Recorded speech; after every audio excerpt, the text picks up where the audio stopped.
Bienvenidos y bienvenidas a la octava edición de Inspiración Podcast.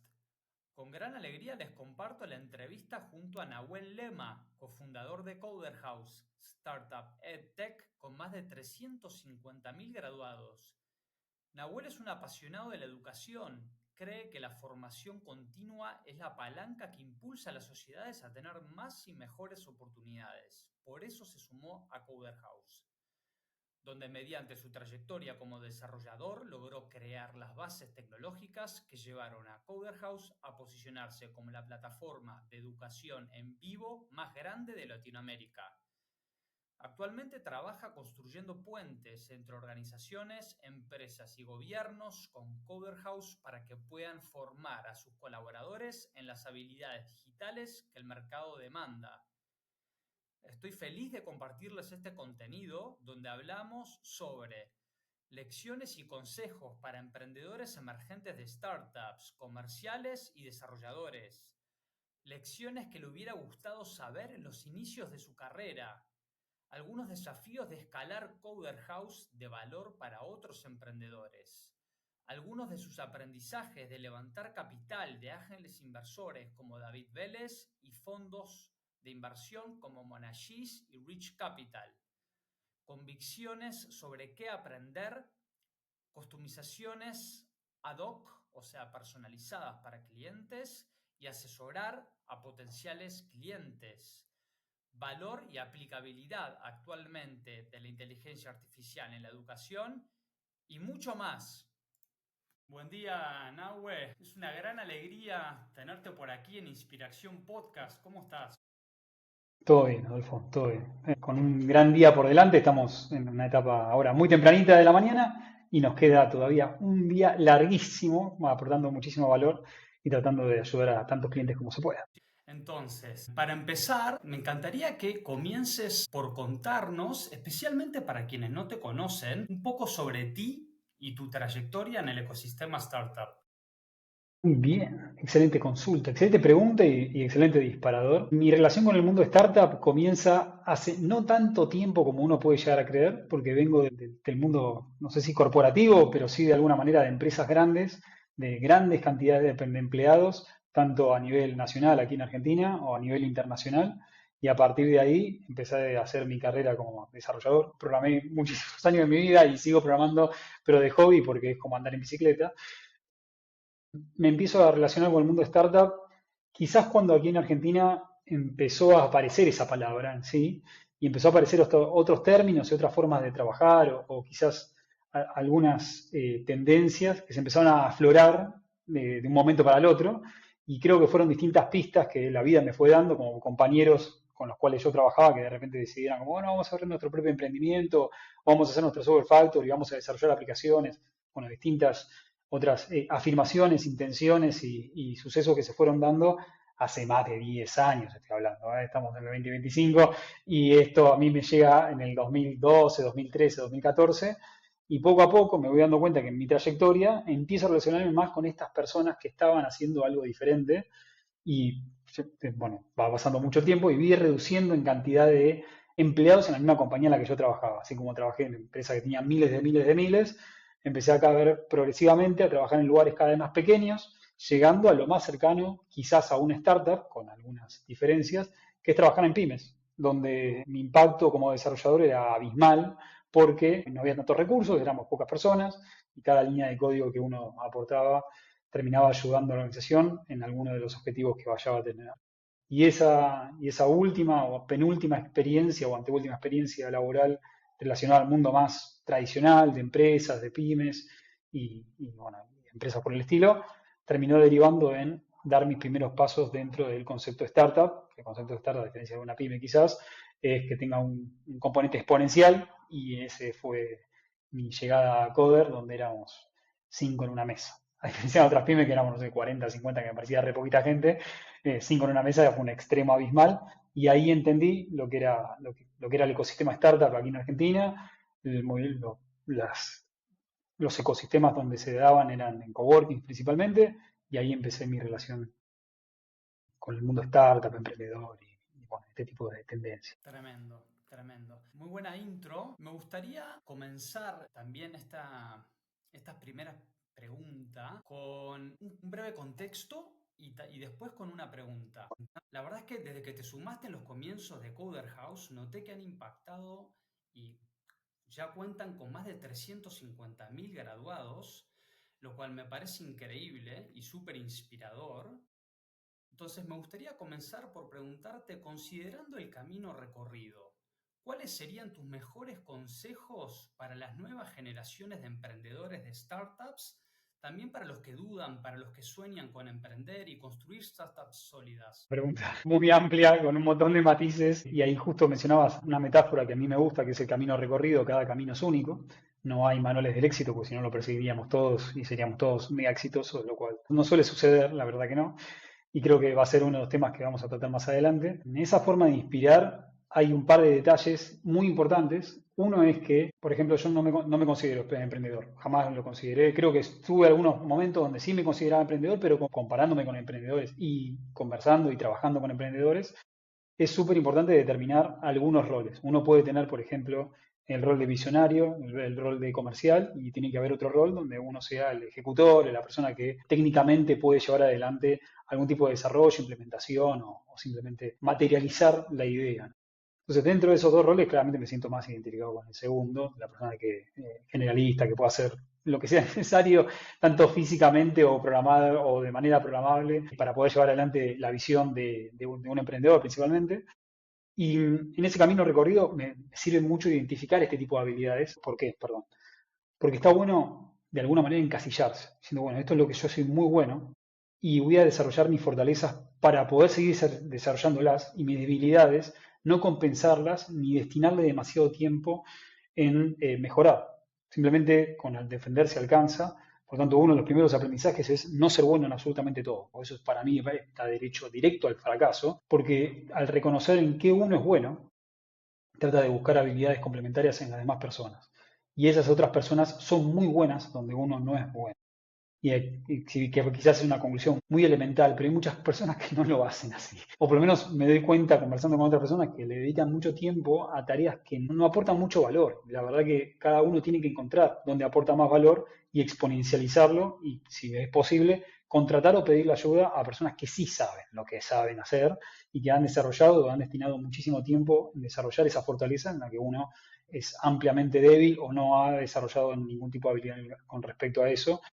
Y en esta cultura más latinoamericana, más del Cono Sur, donde quizás no tenemos, o creo yo, creo que suele ser algún punto de inflexión entre un emprendedor solitario y un empresario, es la capacidad de delegar. Encontrar estas personas cuya visión uno comparte y es encargada de llevar el negocio a dar saltos más quizás exponenciales. Porque si uno cree que lo puede resolver absolutamente todo y que puede ser bueno absolutamente todo, y está condenado al fracaso, está como está clavando cada vez más un ataúd de la autodependencia y del autoempleo, cuando en realidad debería poder encontrar distintas personas, y las hay, y créeme que las hay. He conocido muchísimas personas y he trabajado con miles de personas, y siempre hay alguien que sabe más que uno, y es importante justamente reconocer eso, y parte del ejercicio, incluso en todos estos años, es la capacidad de poder traer este talento con las herramientas y los conocimientos o lo que uno pueda llegar a ofrecer a esta persona, para que venga a aportar más valor y que realmente constituya y que eleve cada vez más el estándar o la calidad o el servicio de lo que uno está buscando ofrecer. Porque realmente, y es otra metáfora quizás un poco elemental o básica, los que ganan los campeonatos del mundo son los mejores 11 o los mejores 22, no hay otros más. Son los mejores de los mejores. Por lo tanto, atraer ese talento y que forme parte de tu equipo es lo más importante de todo. De hecho, una de las tantas preguntas que capaz se nos escapa en esta entrevista, pero sí de cualquier proceso de entrevistas que uno puede llegar a hacer para escalar el negocio y lograr este componente exponencial, es contratar a personas que te puedan llegar a reemplazar. Si un emprendedor tiene el mínimo ego posible, va a contratar a personas que son 10x mejor que uno. Muchísimo mejor. Porque es la única forma. Porque si uno contrata a gente que está quizás por debajo de uno a nivel conocimiento, al menos con ese estándar, y la empresa lleva a su techo, y el techo es el emprendedor. Y eso creo que es uno de los factores, no digo que sea determinante, ni mucho menos, cada uno tiene su proceso de madurez, pero sí que es uno de los motivos por los cuales algunos emprendimientos se estancan y quedan a donde quedan, porque el conocimiento superior es como una pirámide y el pico es el líder emprendedor. Mira, me encantó tu respuesta, la verdad que creo que hay mucha sabiduría y muchos insights. También me gustaría agregarle un comentario sobre el hecho que dijiste de la importancia de enfocarse en las fortalezas de uno y no tanto en las debilidades. Se dice mucho también que seguir tus pasiones, hacer lo que te gusta, pero cada vez estoy más alineado también con considerando tus fortalezas, ¿no? Porque te pueden gustar muchas cosas que naturalmente no te salen bien y no te va a ir muy bien. Entonces es clave combinar lo que te gusta con tus fortalezas. Me encantó todo lo que sumaste. Me gustaría seguir con otra pregunta que me parece muy interesante preguntarle a alguien como tú, y es, el 90% de las startups es sabido que tiende a fracasar en los primeros 2 años y son muchas menos las que incluso llegan al primer milestone de llegar a 1 millón de revenue recurrente anual. Entonces, me gustaría seguir con preguntarte cuáles serían tus mejores consejos para los emprendedores de etapas tempranas que están en estas etapas y que desean superar estas etapas. Otra recomendación, esta sí del manual, si bien el manual no te garantiza el éxito, te dice algunas cosas. Y parte de las recomendaciones que el manual dice es salir a vender, destinar tanto tiempo como puedas para salir a vender, conseguir usuarios es quizás el objetivo más difícil de todos. Y en un mundo cargado de ruido, donde quizás hacerse notar o traer o llamar la atención a algún cliente potencial o a un lead potencial que eventualmente se convierta en una transacción, es súper difícil. Quizás es lo más difícil de todo.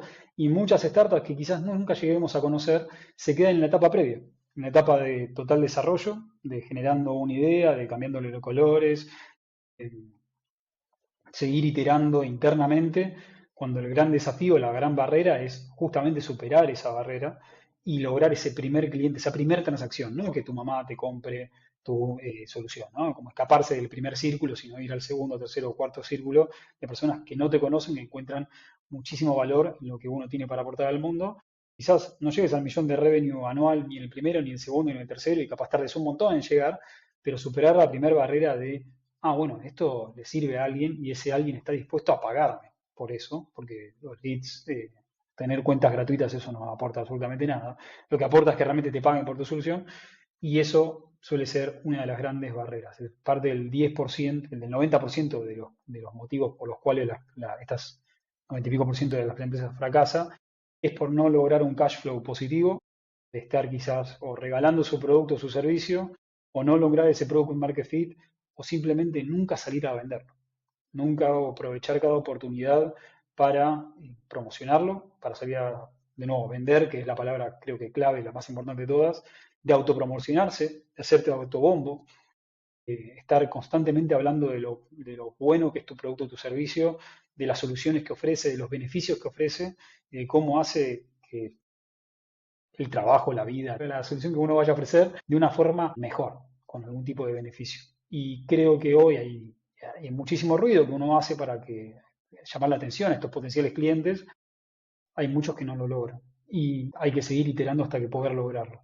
Pero por eso mencionaba también en la respuesta anterior de que debería haber, al menos en la fase muy inicial de una startup, alguien que sea quizás muy comercial y visionario y otro que sea un técnico y también debería ser comercial. De alguna manera hay que estar constantemente generando ese social proof, esa validación social que te permita a vos atraer a esos potenciales clientes y superar esa barrera para luego seguir iterando, ¿no? La iteración va a ser hasta el infinito. No hace falta tener un producto perfecto, porque el producto perfecto no existe, pero sí de que mantenga el flujo de caja positivo o por lo menos que lo mantenga para ir cubriendo costos y que sea una verdadera motivación seguir adelante. Por ejemplo, voy a hacer simplemente un asterisco. Yo estoy suscrito a varios newsletters que algunos leo, algunos no, simplemente para mantenerme informado.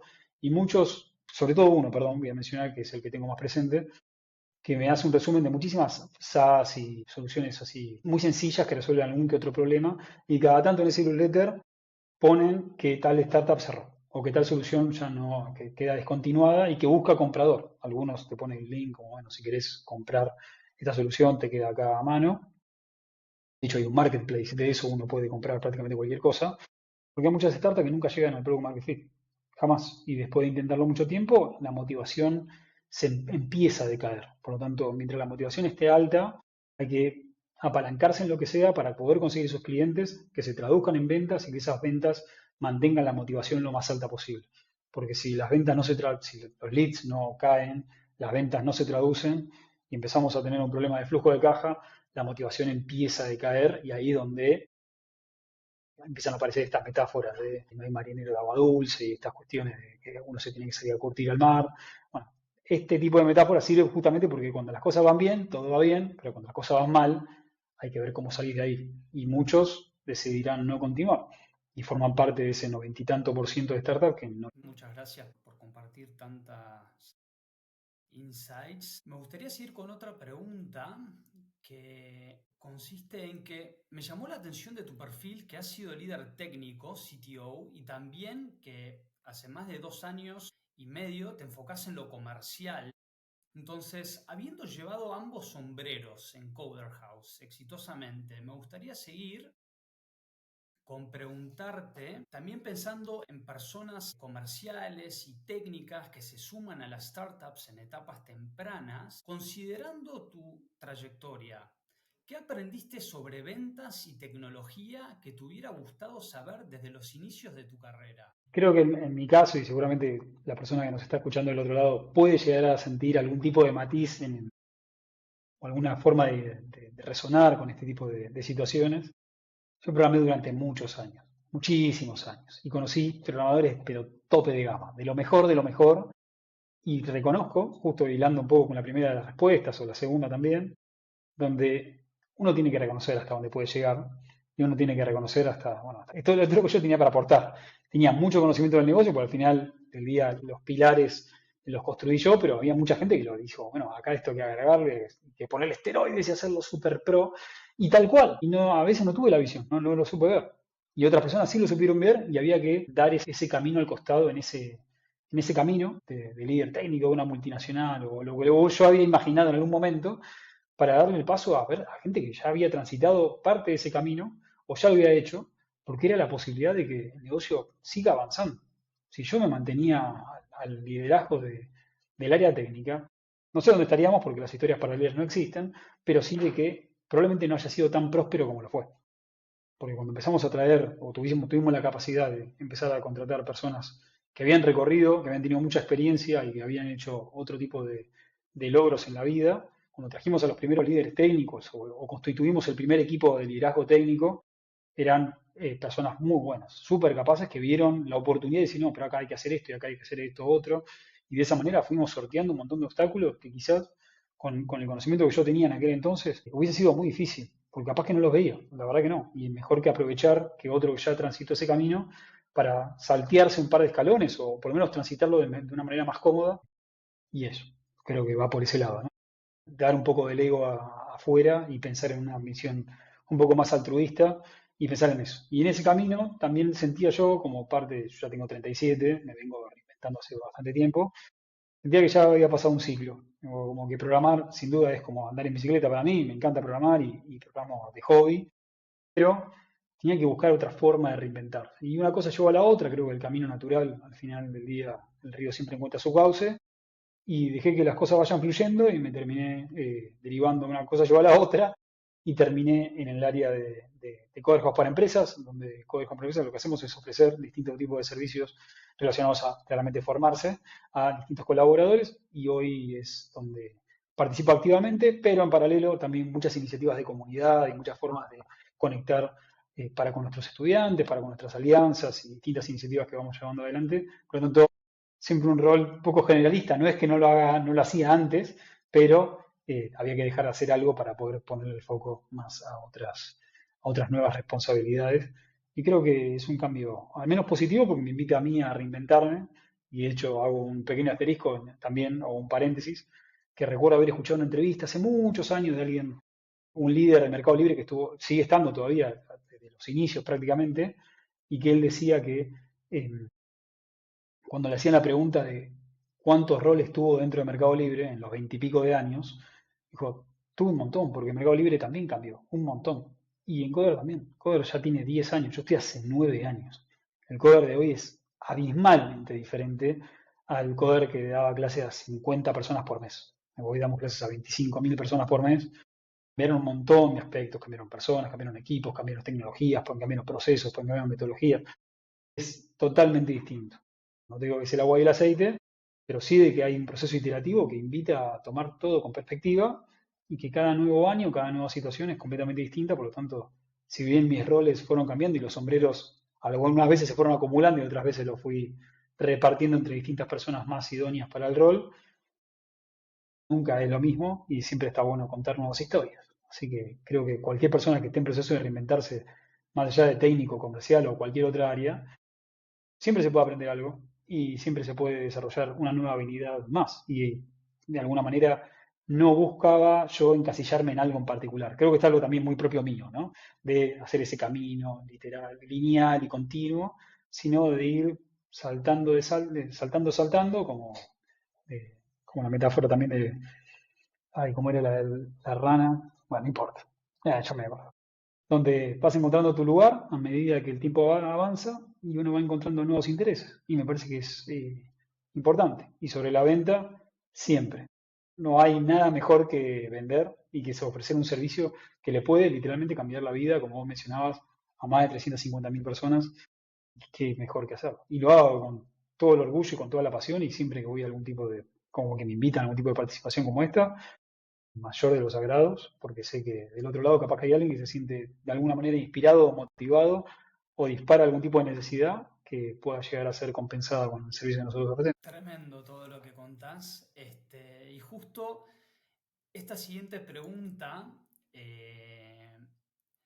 va justamente direccionada al impacto que han generado, ¿no?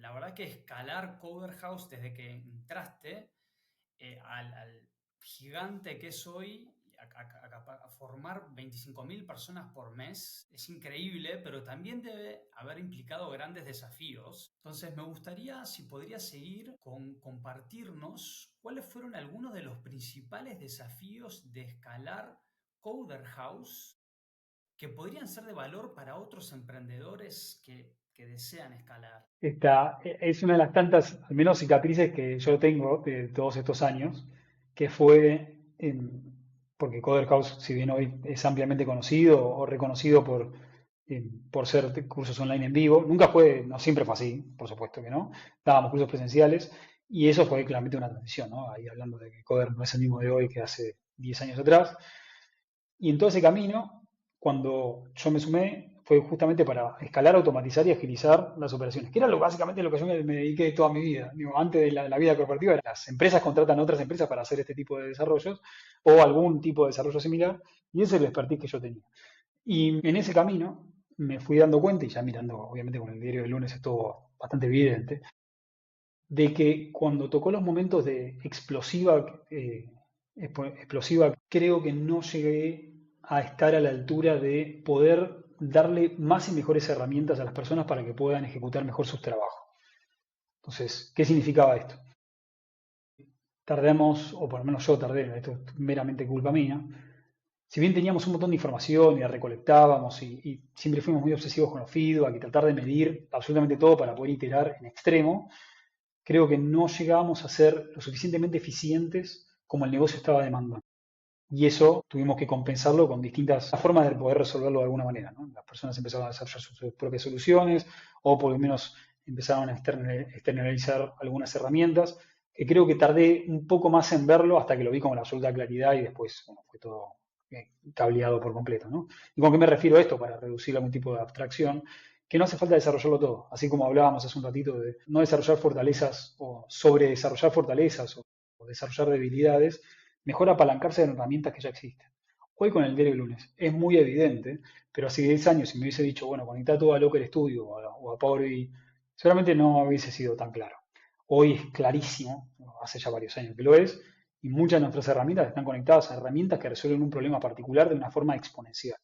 Y eso a nosotros nos permite mejorar un montón más rápido y de procesar, bueno, y extraer información o recolectar información. Y parte de esos aprendizajes es apalancarse en tecnologías que ya existen. No hace falta desarrollarlo todo, la verdad que no. Y eso fue una pérdida total de mi tiempo y del tiempo de Coder en desarrollar soluciones que ya existían, porque quizás no lo veíamos tan claro. Hoy lo veo clarísimo, hoy trato de desarrollar todo no code. Obviamente estamos en otra época completamente distinta. Mucho de lo que desarrollamos, por ejemplo, hoy está muy apalancado en inteligencia artificial, con cursos o con otras tecnologías similares que nos permiten ir más rápido, desarrollar productos mejores, de mayor calidad y de una forma quizás más eficaz. En este caso también es importante que las personas que van sumándose como colaboradores a la compañía y cada uno ataca distintas o tiene el rol o responsabilidad de atender distintas necesidades del negocio, tengan el acceso a la información necesaria. Y eso es muy importante, y lo tengan lo más rápido posible.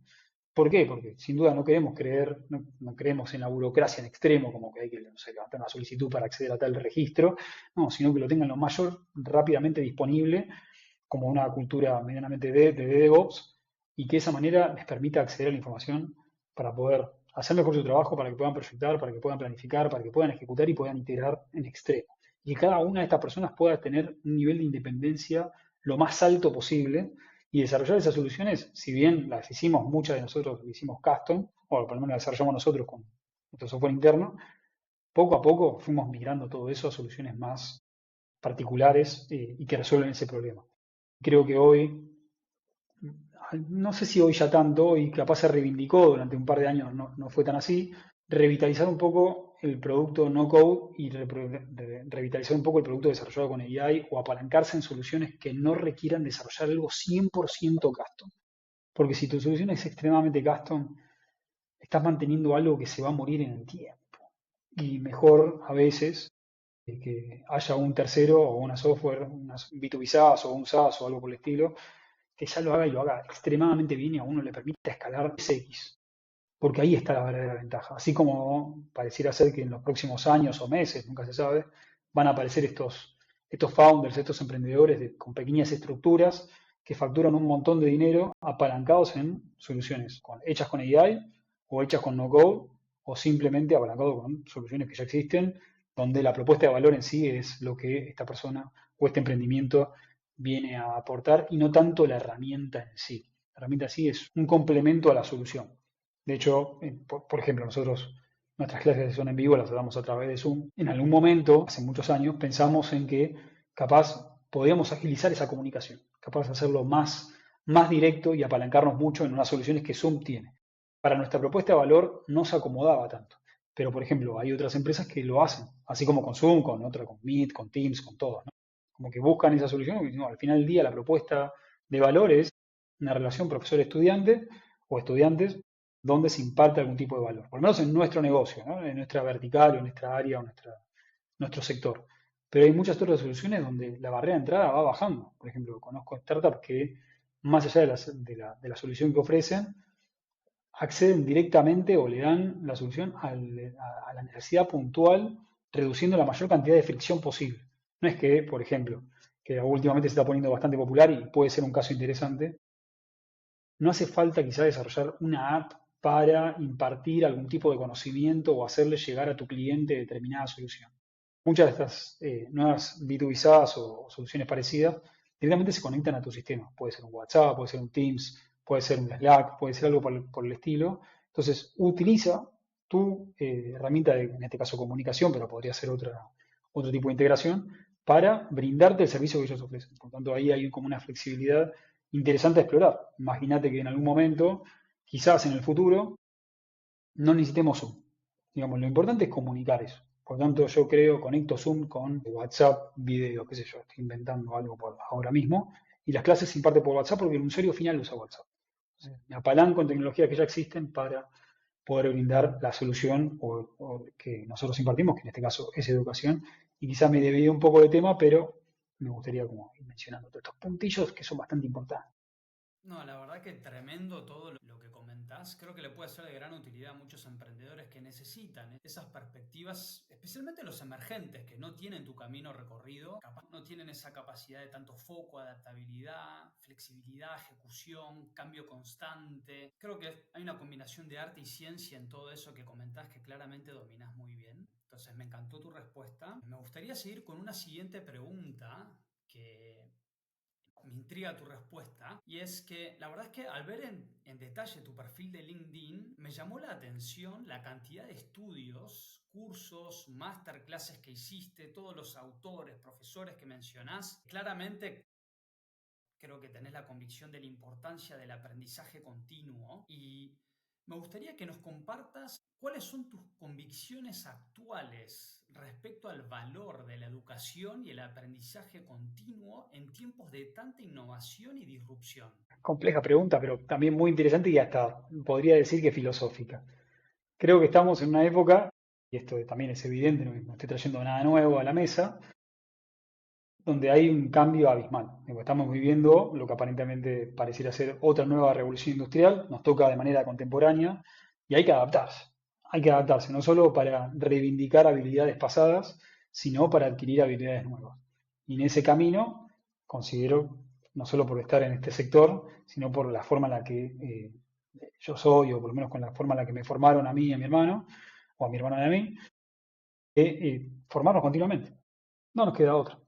Tengo que adquirir, no sé si tantas habilidades como pueda, pero sí ser una persona que es entendida o que es conocedora de algo en particular, más allá de lo que a mí me puede llegar a interesar, ¿no? Obviamente hay temas que a mí me interesan, donde creo que, si bien hay temas repetidos, por ejemplo, del curso de liderazgo, oratoria y negociación, hice un montón.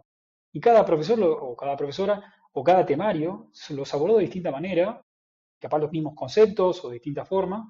Por lo tanto, voy repitiendo, porque no soy el mismo que antes y no seré el próximo, no seré no soy la persona que voy a ser en el futuro. Por lo tanto, necesito estar renovándome, adquiriendo nuevos conocimientos, distintas perspectivas, distintas opiniones, no solo a través de cursos, formaciones, libros y bueno, todo tipo de formas de adquirir conocimiento, sino que trato de estar conversando con gente, tratando de ir con una mentalidad lo más ignorante posible y decir, bueno, a ver, ¿qué puedo aprender acá? Obviamente hubo cursos que no me gustaron, obviamente hubo formaciones, hubo libros que abandoné por completo porque no me aportaban valor, porque, así como creo que había un dicho que decía algo por el estilo, que el libro te encuentra a vos en el momento que vos lo querés leer. Una cosa así, no me acuerdo, lo estoy parafraseando, porque si uno está haciendo un curso y la verdad que no resuena nada, o uno leyendo un libro, o incluso leyendo un podcast, o escuchando un podcast, perdón, no resuena, es porque capaz no es el momento. Tu cabeza está con las antenas apuntando hacia otro lugar, por lo tanto, habría que como enfocarse en eso. Y por ejemplo, últimamente, no, por lo menos en este último año, los temas relacionados con el liderazgo siempre me interesaron, la oratoria siempre me interesó, la negociación siempre me interesó, tratar de aportar, o por ejemplo, últimamente, capaz este último año, le dediqué bastante al copywriting, como para aprender distintas técnicas de copywriting, cómo posicionarse en LinkedIn, distintas incentivos o motivaciones que uno va encontrando y que voy consumiendo información como si no existiera mañana y progresivamente. No tengo ningún apuro, simplemente todos los días aprendo o trato de aprender algo nuevo. Sé que tampoco estoy haciendo nada nuevo con esta frase o esta afirmación, pero la curiosidad no, nunca viene mal. Y hay algo que también menciono en alguna que otra charla, que no sé a quién se la copié, que es de nadie se arrepintió de haber aprendido algo nuevo. Capaz te lo olvidabas porque no era el momento para adquirir ese conocimiento, pero siempre suma. De hecho, yo me acuerdo todavía de los primeros cursos que hice en mi vida y de alguna manera eventualmente me aportaron algún tipo de valor, como por ejemplo creo que el primer curso presencial que hice después de la facultad fue uno de ceremonial y protocolo. Y yo decía, ¿eso qué tiene que ver? Bueno, no va que cuando empezamos a hacer muchos eventos presenciales te da un poco de terminología, te da un poco de, ok, esto tiene un poco de sentido, cómo pones las mesas, cómo seteas un escenario, cómo armás. Obviamente no soy un experto, pero por lo menos soy un mínimo conocedor que me puedo llegar a desenvolver para hacer algo. Y así con distintas cuestiones, pero tiene que ver mucho con mi personalidad muy generalista, así como dice un curso de ceremonia y protocolo, te puedo hacer uno de meditación, mindfulness, manifestación, liderazgo y no sé qué cosa. Tengo problemas, no le hago asco a nada. Y voy y capaz que aprendo algo nuevo, y capaz que no, y capaz me he olvidado de muchísimos cursos también. ¿Eh? No, no es que todo me aportó valor y fue un evento transformador en mi vida, sino que son como esta otra metáfora, y ya creo que estoy repitiendo bastante esto, de que para encontrar oro hay que, en este caso, dinamitar un montón de terreno, y eso va por ahí. Capaz que le dedico un curso 10 horas y capaz me acuerdo de un minuto de una clase, de una reflexión que se hizo, ya sea de un compañero o de un profesor, y eso me enriqueció un montón. Y eso me ha sucedido, y soy testigo de eso, ¿eh? Y he aprendido un montón de ese tipo de experiencias, y creo que ahí está el enriquecedor. Por ejemplo, todos los días leo algo. Capaz que me olvido de lo que leo, pero capaz que hay algo que no me olvido. Y eso es lo interesante de estar constantemente, no digo consumiendo información, pero consumiendo información que le pueda enriquecer, porque algo eventualmente va a resonar.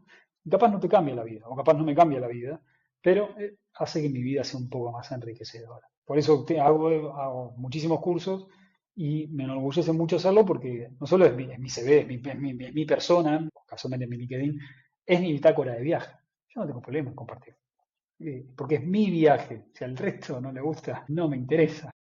Ya, es lo que a mí me aporta valor y es mi bitácora para eventualmente, cuando tenga 100 años, mirar para atrás y mira todo lo que hizo en la vida. Enriquecí de esta manera, aprendí de todas estas personas y, y eso me parece que hace de la vida o de este viaje un poquito más interesante. Me encantó tu respuesta. La verdad que me hiciste pensar en que yo también, la verdad que creo en el aprendizaje continuo y constantemente leo libros, resúmenes de libros. Principalmente antes de dormir me leo uno, dos o tres, dependiendo de cuánto sueño tengo cuando me acuesto. También escucho podcasts todas las semanas, leo newsletters varios. LinkedIn también leo bastante de LinkedIn, mucha gente comparte contenido de valor.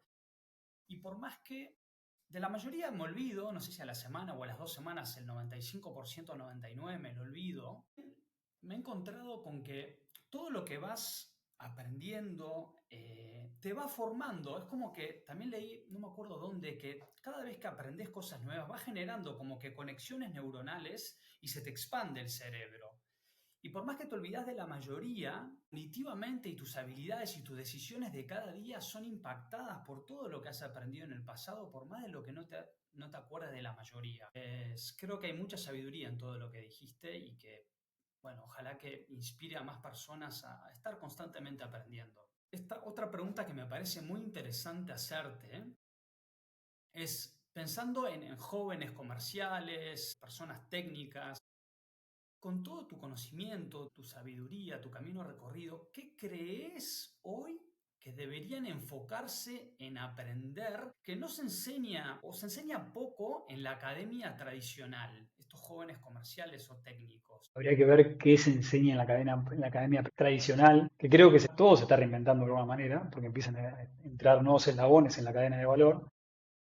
Creo que al final, bueno, no sé si al final, pero dependiendo del tipo de negocio, naturalmente, creo que todas las empresas en crisis o no crisis siempre están vendiendo, inevitablemente es un proceso donde todas las empresas tienen que pasar. Creo que parte de las habilidades que uno debería adquirir hoy en día es dominar o manejar o ser entendido de los distintos canales de comunicación en los cuales llegar al cliente. Claramente, cada cliente o cada potencial cliente estará en una red social, consumirá un determinado tipo de contenido. Hoy, la mayoría de las herramientas te permite segmentar de manera extremadamente precisa cada uno de tus potenciales leads, pero creo que de alguna manera deberíamos poder seguir comunicándonos. Por ejemplo, hay que seguir escribiendo, entonces es uno de los canales de comunicación, así como mencionamos LinkedIn, que creo que surgió ya varias veces. Es una red social donde se lee, Twitter sigue siendo una red social donde se ve, sin duda le están posicionando o tratando de posicionar algún tipo de contenido audiovisual, pero nuestro lead estará donde está y nosotros nos tenemos que adaptar. Y cualquier SDR o BDR o cualquier persona que relaciona al comercial tiene que dominar ese canal de comunicación. Tiene que ser un obsesivo de eso para poder comunicarse de la manera, no digo lo más eficaz posible o lo más eficiente posible, pero sí poder lograr comunicarse. Y una vez que se pueda lograr comunicar, romper esa barrera de lo que ahora veo que se está utilizando bastante, que es el stop scrolling o el scroll stopping, como el romper ese patrón de alguna manera, ya se puede hacer con hooks o con lo que sea, y poder llamar la atención de ese lead para poder ofrecerle esa solución, que seguramente la esté buscando, simplemente que todavía no la conoce. Y a partir de ahí lograr esos encuentros. Creo que todos, esto ya viene en el manual, no creo que va a pasar mucho tiempo hasta que se reinvente de alguna manera, y seguramente se reinvente, que es lograr esas reuniones, lograr esos encuentros, poder transmitirle con entusiasmo, con pasión y con energía lo que uno tiene para ofrecerle a la otra persona o a la otra empresa o al otro cliente, y eso es importante. Mejorar las conversaciones, mejorar los procesos de ventas suelen ser partes críticos, hay muchos que se traban en el camino, porque capaz que no les resulta natural o se ven muy forzados, por ejemplo, mencionando algunas o refraseando algunas respuestas que vimos antes en algunas preguntas, a muchos emprendedores que no se animan a estar uno a uno con un cliente en una reunión. Le cuesta un montón porque sienten que no les sale naturalmente, como que sienten que están vendiendo de alguna manera. Y lo cierto es que no, uno está saliendo a ofrecer algo al mundo y esa otra persona está buscando esa solución, está en esa reunión justamente porque la está buscando y uno debería poder romper ese miedo o ese temor o lo que vaya a surgir para poder ofrecerles una solución al problema que vayan a tener, ¿no? A partir de ahí, creo que se puede mejorar un montón. Las academias tradicionales o no tradicionales enseñan un poco esto, de cómo ser un mejor comercial, cómo ayudar a la otra empresa o al otro cliente para brindarle la mejor experiencia de compra. Porque al final del día, y esto seguramente siga pasando, no sé por cuánto tiempo más, pero seguramente siga sucediendo, el proceso más complejo y de mayor estrés es cuando finalmente hay una transacción de verdad, donde hay dinero de verdad transicionándose de una cuenta a la otra. Por lo tanto, en ese servicio, tanto previo como preventa y postventa o durante incluso, la otra persona tiene que sentirse lo más cómoda y confiada de que lo que está comprando le va a aportar valor. Y si no es así, simplemente decirle, mirá, mi solución no es para vos. Y está bien, no está mal. Y hasta quizás le puedas recomendar otra solución que, mirá, esto va por ahí. Por ejemplo, para que vean que esto nos pasa a todos, muchas empresas piden algún tipo de conocimiento, herramienta o habilidad que nosotros no tenemos en el portfolio. Y no siempre podemos adaptar algún tipo de contenido para que cumpla con las necesidades exactas. Y capaz que no, y está bien. Uno no ofrece todo, por ejemplo, es capaz que me piden, no sé, quiero que un colaborador haga el curso para, no sé, de entry level para la NASA. Y la verdad que no tengo, no estoy tirando un ejemplo absolutamente random, pero a veces vienen con tecnologías muy particulares, casos muy extremos, y capaz que uno no tiene esa solución. Y está bien, porque a veces, y esto lo voy a traer con una metáfora o con un tipo de aprendizaje, hay muchos emprendedores que van haciendo funcionalidades muy ad hoc de cada uno de los clientes que tienen. Y son funcionalidades que tiene solamente un cliente. Que capaz que ese cliente te hizo desarrollarlo durante, o te llevó o te incentivó a desarrollarlo durante semanas, meses, y es el único al que darle mantenimiento. Y eso al principio parece motivante, y nosotros tuvimos algún tipo de situaciones parecidas en algún momento en el tiempo, pero a la larga no te termina beneficiando en nada. Se termina convirtiendo, no te digo en un Frankenstein, porque a veces hay funcionalidades que pueden ser cross cliente, pero hay muchas que no. Y a veces encuentro que se abren nuevas necesidades que no resuenan con la mayoría de los clientes, sobre todo en etapas tempranas, que quizás es el segmento al que mencionamos en la pregunta anterior. Cuando ya son etapas más grandes, bueno, ahí habría que ver qué tipo de conversión se puede llegar a tener, pero lo cierto es que no hace falta ni desarrollarle al dedillo ad hoc a cada uno de los clientes o totalmente custom, ni todo lo contrario, ¿no? Tampoco ignorarlo. Capaz que hay algo, hay una sugerencia, alguna herramienta, algún conocimiento que el cliente tiene que puede llegar a aportar valor, y ahí se itera la propuesta de manera naturalmente general. Pero no hace falta todo, y si uno puede recomendarle alguna solución que uno conoce, seguramente el cliente, y esto sí lo dice el manual, un cliente que no terminó un proceso de venta, pero que tuvo una buena experiencia de asesoramiento o que se sintió, o sea, cómodo o bien, o se sintió que cumplió con todas las necesidades o todas las preguntas y finalmente la venta no se concretó, es altamente probablemente que vuelva. Y es totalmente cierto. He tenido conversaciones que capaz no se cerraron en algún momento en el tiempo pasado, por diversos motivos, ¿eh? Ya puede ser por el presupuesto, ya puede ser porque simplemente, no sé, los colaboradores no, perdieron la necesidad o el stakeholder principal que lo estaba fomentando perdió el interés o lo que sea, y que después, 6 o un año después, los clientes vuelven porque tuvieron algún tipo de conversación, contacto o relación y dijeron, vamos a probar otra vez, y capaz en el segundo intento se concreta. Y esto me ha pasado un montón de veces. Por lo tanto, toda experiencia de preventa tiene que ser excepcional. Totalmente excepcional, tiene uno que dar lo mejor, porque capaz que no se concreta, ojalá que sí se concreten en ese momento, pero si no se concreta, ¿quién te dice quizás en el futuro sí se haga? Por lo tanto, hay que llevarse bien con todo el mundo. Me encantó tu respuesta, la verdad que compartiste muchas insights. Me gustaría hacer un poquito de hincapié también en el hecho que mencionaste varias veces en tu respuesta sobre la importancia de la comunicación, tanto verbal, no verbal, que creo que muchos tenemos mucho potencial de mejora, tanto los emprendedores como los comerciales, como los técnicos. Yo estoy trabajando y leyendo muchos libros sobre eso hace bastante tiempo, porque sé que tengo mucho que mejorar en ese aspecto y también escucho a otros emprendedores muy exitosos hablando sobre la importancia de la comunicación. Y también, que me ha pasado a mí también, me gustó mucho el hecho de que mencionás de que en cada paso, en cada conversación, viste, sumar incondicionalmente, si no se da la transacción, se puede dar más adelante, pero siempre sumar, construir confianza, construir relación, y después tarde o temprano la vida te devuelve, capaz que no de esas personas, pero de otras sí, siempre sumar y sumar. Me encantó ese enfoque tuyo.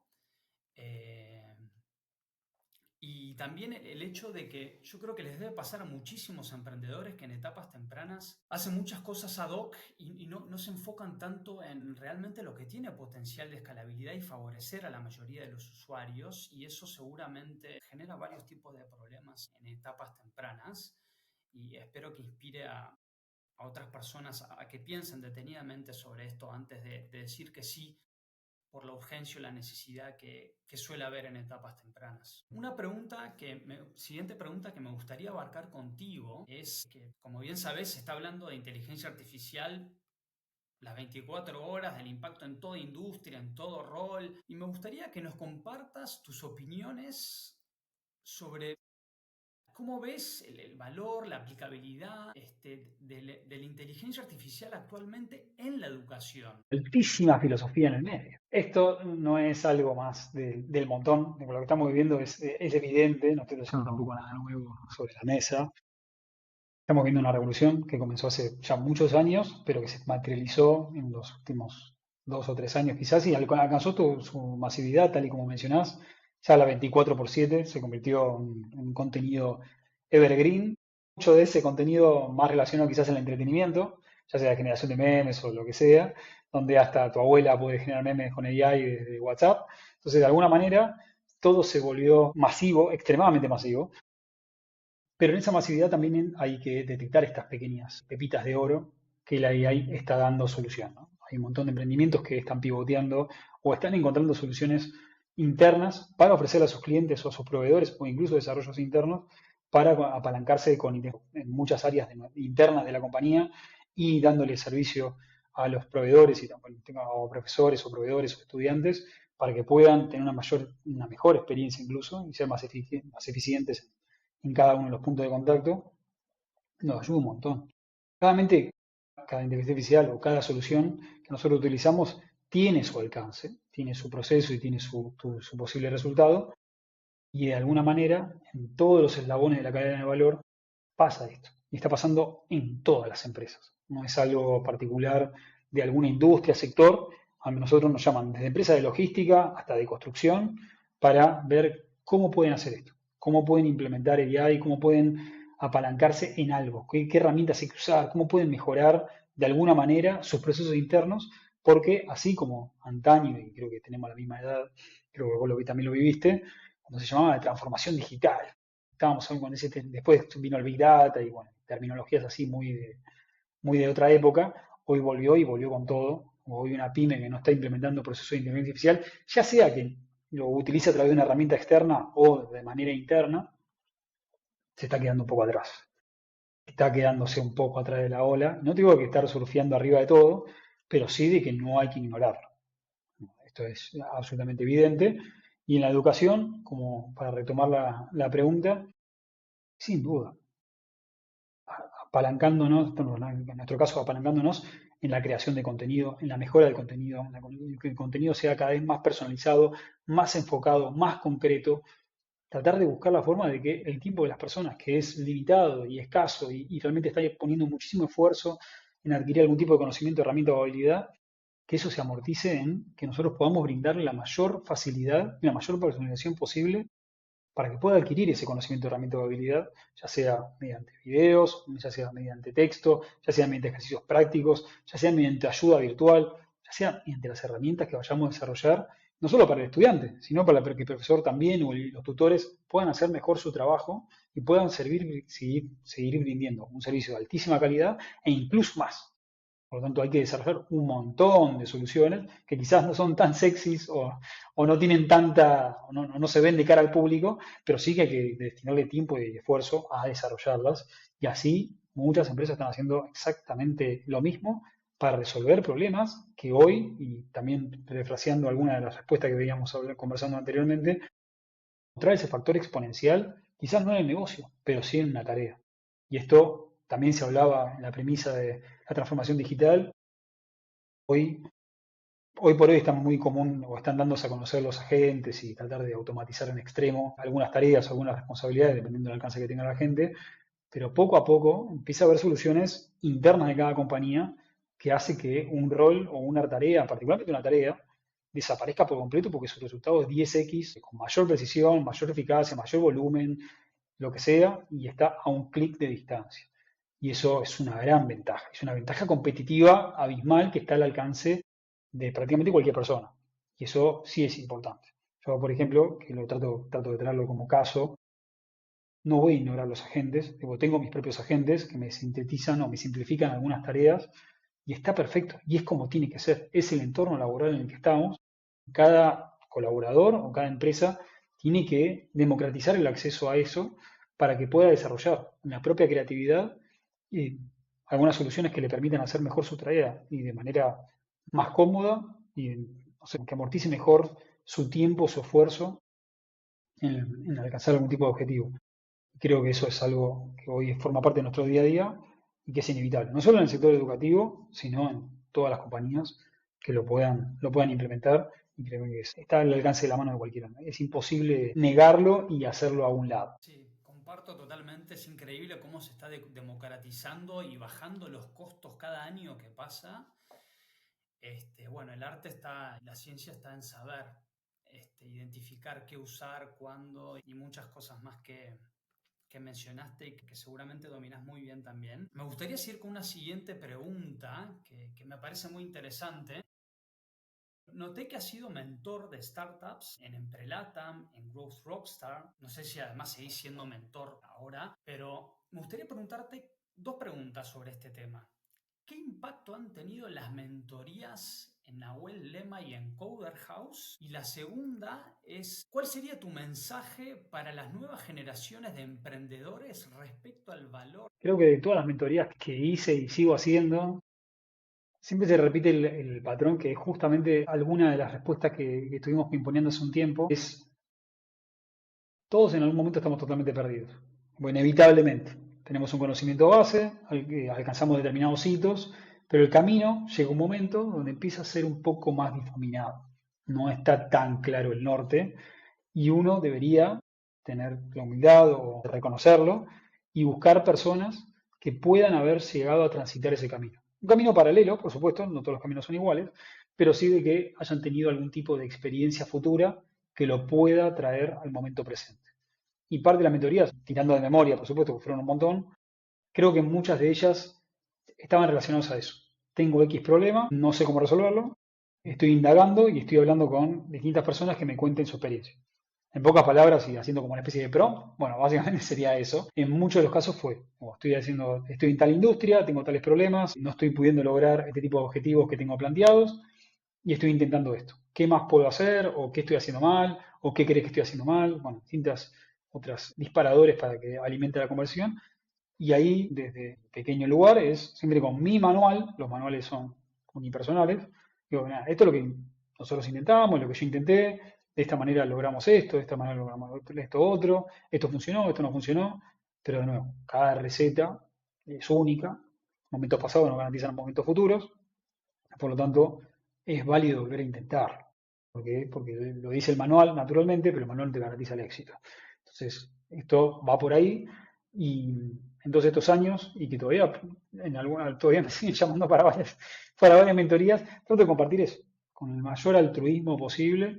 Decir, bueno, esto es lo que nosotros podemos hacer, capaz, en el camino de esa startup, de ese emprendedor, encuentra algún tipo de eslabón que le complementa su cadena de valor y le ayuda a desbloquear algo. Quisiera creer que con el tiempo algunos habrán adquirido este conocimiento y que les puede haber aportado tanto mayoritariamente mi fracaso, ¿no? No tanto, uno se alimenta más de los aprendizajes de los demás para lograr destrabarse y poder continuar en lo que sea. Muchos de ellos están relacionados a venta, naturalmente están trabados por adquisición de clientes, o estancamiento en revenue, o estancamiento en funcionalidades, o problemas para contratar, o problemas para despedir, o problemas para tener conversaciones difíciles. este tipo de cuestiones que son bastante comunes, no te creas que no, y a partir de ahí empezar a piponear. Y entre la conversación entre dos pueden surgir nuevas ideas, y a partir de ahí que surja lo que tenga que surgir. Comparto tus perspectivas, Nahue. Creo mucho en el valor de las mentorías, de las aceleradoras y más programas así, que creo que comparten muchísimo valor, especialmente, como tú dijiste, para entrar en conversaciones con personas que ya atravesaron esos problemas, esas etapas, tienen mucho que aportar a los emprendedores emergentes o a los que no desbloquearon esos problemas, como tú dijiste, o están trabados. De hecho, ahora me gustaría, últimas tres preguntas, Nahue, que entiendo que estás a full y seguramente tenés que volver con muchos temas. Uno de esos temas que creo que también hay infinito por aprender y me parece súper desafiante para la mayoría de las personas y que en general, viste, se aprende en la cancha y no nos forman eh, tanto creo como se necesita en la cancha, es el tema del liderazgo, del management de personas. Eh, Según tu experiencia, todo tu camino recorrido, ¿cuáles serían para ti hoy algunas de las claves de un gran líder o manager? Ahí voy a retrotraer, mira, justo que mencionamos esto también. Me acuerdo un curso de liderazgo, que era un curso de liderazgo transformacional. Y mira, ahora tiene una palabra muy rembombante, pero tiene todo su sentido. Hay muchos estilos de liderazgo, un montón. No digo como cantidad de personas, pero sí hay determinadas capacidades o habilidades para determinados roles en determinadas industrias en determinado momento, en el tiempo. Y esto tiene que ver porque cuando uno hace un relevamiento de qué debería tener un líder, uno se tiene que hacer la pregunta en dónde estoy parado, qué tipo de liderazgo estoy buscando, en qué industria estoy parado también, en qué momento en el tiempo estoy parado. Por ejemplo, si la empresa va mal, si la empresa está teniendo problemas económicos, bueno, habrá que traer un líder para, supongamos, liderar el área de finanzas, que tenga foco en rentabilidad, que tenga foco en buscar hacer recortes, que no le tiemble la mano en tomar decisiones difíciles, porque la situación es salir del pozo en el que está la compañía y lograr llegar al puerto. Si es una empresa que está buscando más expansión, bueno, habrá que contratar algún tipo de líder que tenga más que ver con expansión, qué roles hay que cumplir, qué roles hay que contratar, cómo hay que relacionarse con el nuevo mercado. Bueno, cada rol deberá tener un líder acorde a la necesidad puntual que esté buscando. Si me preguntas a mí qué tipo de liderazgo yo tengo, bueno, justamente tiene que ver con este líder transformacional, donde busco la independencia de los colaboradores. Yo confío muchísimo en la gente que me rodea y de alguna manera trato de que sean lo más independiente posible para que yo no dependa de ellos ni ellos dependan de mí. Sin duda, considero, por ejemplo, Chris, que es el CEO y es el que pone el norte de alguna manera, necesitas a alguien que sí se te dé el norte. Alguien que diga, vamos para acá, y que cada una de las personas proponga ideas para lograr llegar, que cada uno con su remo va a aportar su valor para que logremos esa visión que Chris tiene. Entonces, de alguna manera, a lo que iba con esto es, ¿qué herramientas puedo desarrollar yo para ser más independiente, pero también que sean más independientes todos los colaboradores? Y a partir de ahí cada líder va a encontrar esa forma. Sin duda, esto sin duda, porque no salió la palabra, pero sí me parece que es importante destacar, hay empresas que necesitan jefes, y hay empresas que necesitan líderes, y hay empresas que necesitan ambos roles al mismo momento, en el mismo tiempo, porque hay colaboradores y colaboradores. Y esto no significa que sean buenos ni malos, simplemente que hay personas que necesitan más dirección y hay personas que necesitan menos dirección. Tiene que ver también con un segmento etario, puede tener un segmento poblacional, puede ser un segmento demográfico, hay de todo. Por lo tanto, vuelvo sobre el inicio de la respuesta, cada organización debería poder detectar qué necesita para cubrir no sé si la línea de comando o la línea de liderazgo para la acción que debería tener y los resultados que se deberían obtener. Si necesitas a alguien que esté orientado 100% a la acción y que quizá no necesite tanto de liderazgo porque las personas que va a liderar son más personas operativas o más personas que requieren algún tipo de seguimiento más particular y quizás buscaría más definiciones de jefe, no tanto de un liderazgo, alguien más administrativo, alguien más que vaya por el objetivo, por la métrica, por el número y de esa manera seguir avanzando. Esto a lo que voy es, no hace falta idealizar ningún tipo de liderazgo en particular, de buscar personas que se pongan el sombrero que se necesita poner en el momento que la empresa está transitando. Para las personas que necesita liderar, al final del día un líder por sí solo no es nadie. Y es importante saber, bueno, este es el grupo que va a liderar, este grupo reúne determinadas cualidades, requiere llegar a este determinado objetivo y a partir de ahí construir la definición de qué tipo de liderazgo o jefe o qué tipo de habilidades en sí va a tener esta persona para poder lograr los objetivos. Yo confío muchísimo, por ejemplo, de todas las personas que he conocido, para traer algún tipo de ejemplo y no parezca todo en el éter, yo no me considero un buen PM, la verdad que no. ¿Por qué no me considero un buen PM o puedo llegar a definirme de esta manera? Porque conozco excelentes PM, excelentes Product Manager que son administrativos 100%, que te saben el estado de absolutamente todo, que tienen en la cabeza 1000 tickets y los pueden ordenar mentalmente. A mí me cuesta hacer esas cosas. No, la verdad que sí. Tengo 1000 puertas abiertas. Una persona que sirve, que es administrador, capaz que no es un gran líder, pero es un administrador hecho y derecho. Y a veces uno se tiene que rodear de todo este tipo de roles porque lo hacen muy bien y lo hacen 10 veces mejor que uno. Por eso creo que en determinados momentos requeréis administradores, jefes o líderes que te permitan lograr y llegar a determinado objetivo. Tanto, más allá de qué tipo de liderazgo uno debería ser, hay muchos tipos de liderazgo, cada uno acorde a cada situación. Lleno de insights, me encantó tu respuesta.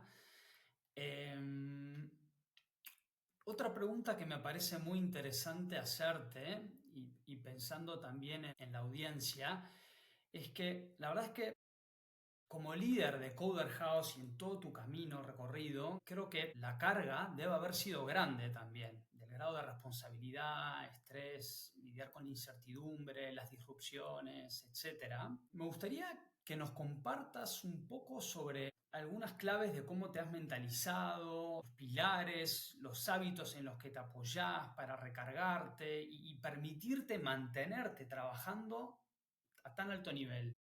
Sí, hemos pasado, ¿no? Yo no puedo atribuirme todo el daño a mí mismo.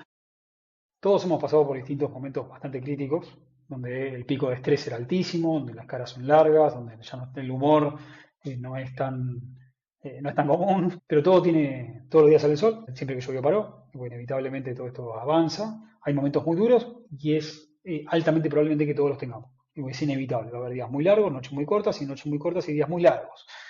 Por lo tanto,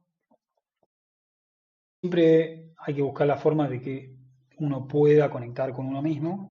No te digo que esto tenga que ser todos los días. Algunas personas lo tendrán más fáciles que otras. Yo, por ejemplo, entreno todos los días. No lo puedo evitar. Como está conmigo, siento que los días no están completos si no voy a entrenar. Y todos los días voy a entrenar. Trato de llevar, justo acá no lo tengo en el living. Trato de leer por lo menos un capítulo o 10 páginas o lo que sea por día, todos los días de algún libro que tenga. No tengo ningún apuro, no me obsesiona ni leer súper rápido ni nada.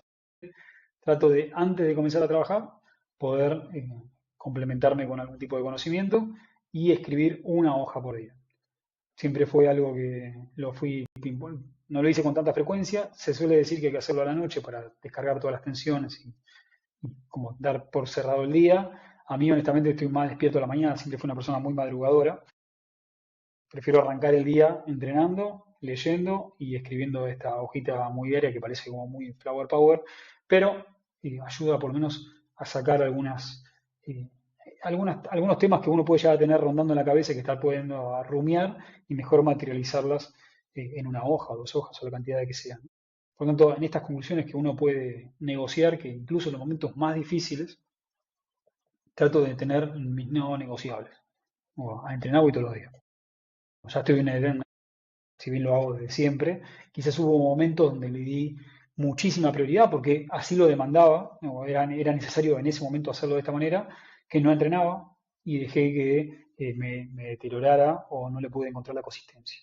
Hoy no es así y hace muchos años que ya no es así, pero trato de estar con mis rutinas. Mi tiempo para mí es religioso, como es todos los días. No trato de ceder esa parte. También es cierto que uno mejor aprovechar esos momentos donde augura la paz de alguna manera y aprovecharlos porque sabe que la tormenta va a llegar eventualmente y hay que estar lo mayormente preparado, lo mejor preparado para afrontar esa tormenta. Pero por lo tanto, hoy por hoy, en mi caso personal, a mí lo que me sirve es entrenar, estudiar y leer diariamente distintos temas, distintos conocimientos y los fines de semana tratar de tomármelo con la mayor cantidad de tiempo posible. Sin duda, eventualmente algo tenés que trabajar o algo tenés que avanzar con algún tema que durante la semana no se pudo, pero tengo mis rituales y esos rituales trato de cumplirlos porque sé que me hace bien. Me encantó tu respuesta. Además, yo también creo mucho en las virtudes de entrenar. Yo entreno 3, 4 veces por semana en promedio desde los 15 años más o menos. Y a mí la verdad que también me ha hecho mucho bien. De hecho, vi un post de LinkedIn justo ayer tuyo, creo que hablaste justamente de que hay gente que lo ve solo como entrenar, ¿viste?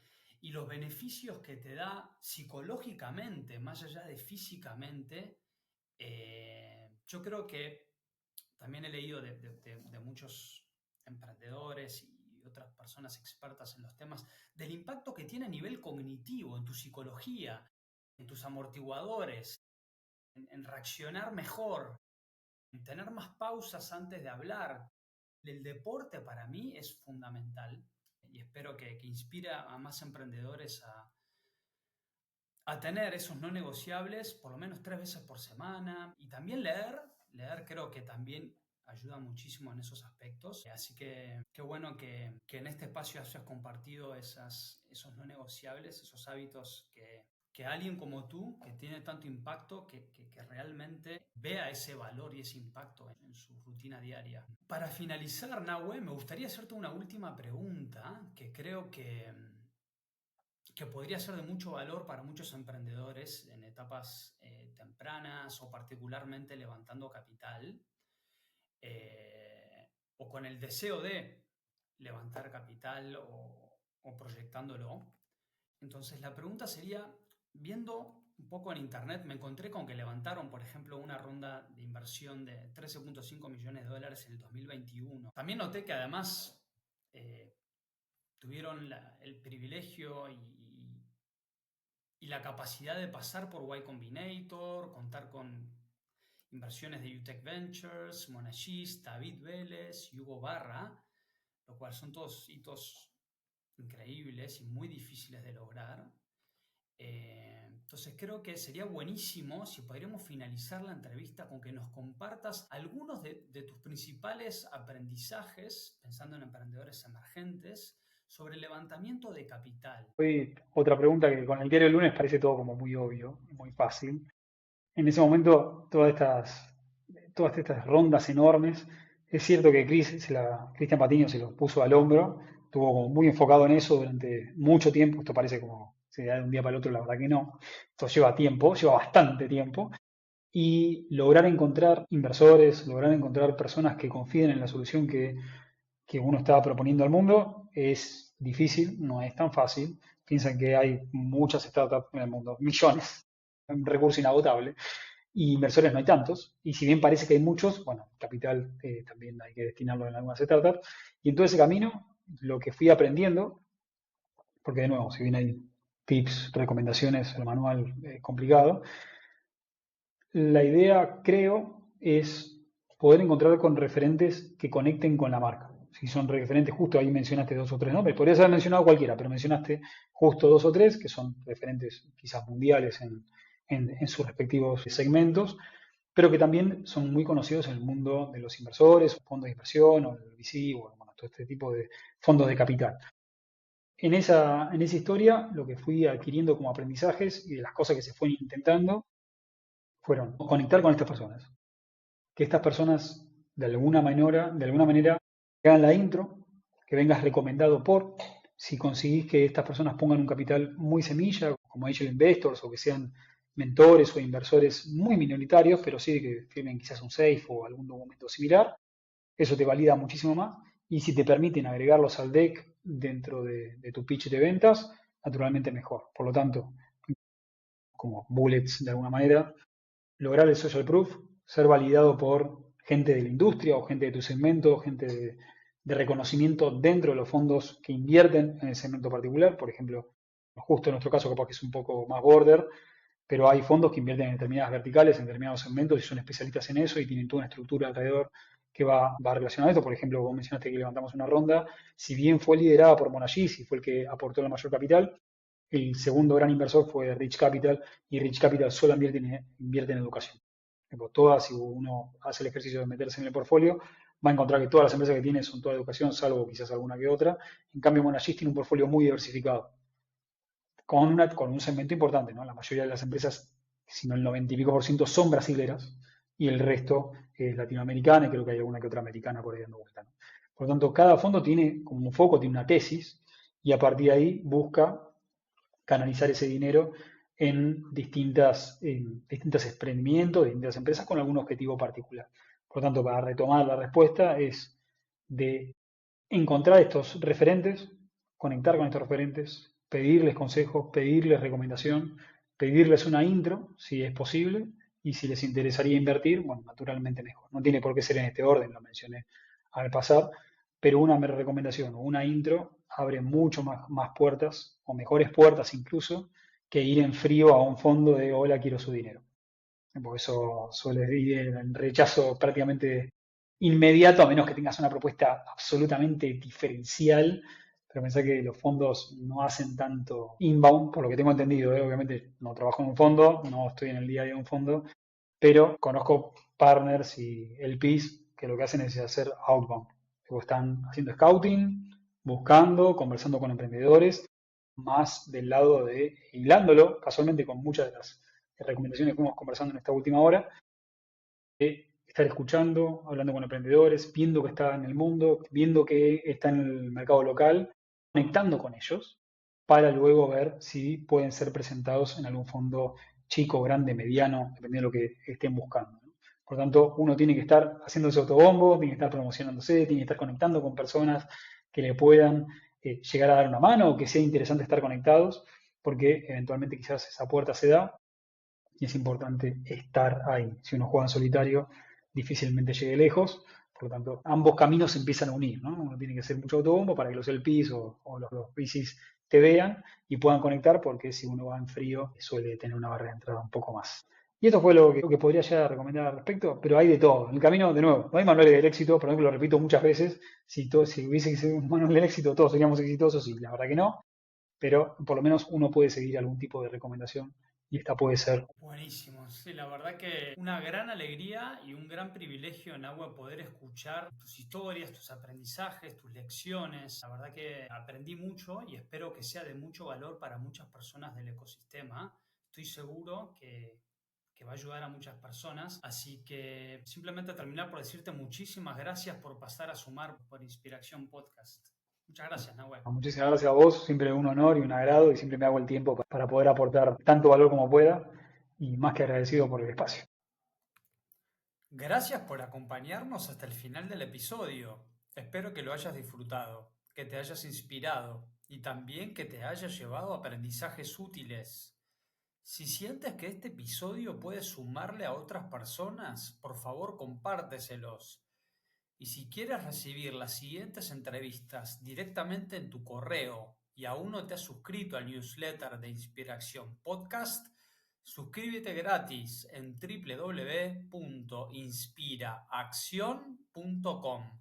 Eso es todo por hoy. Nos vemos en el próximo episodio.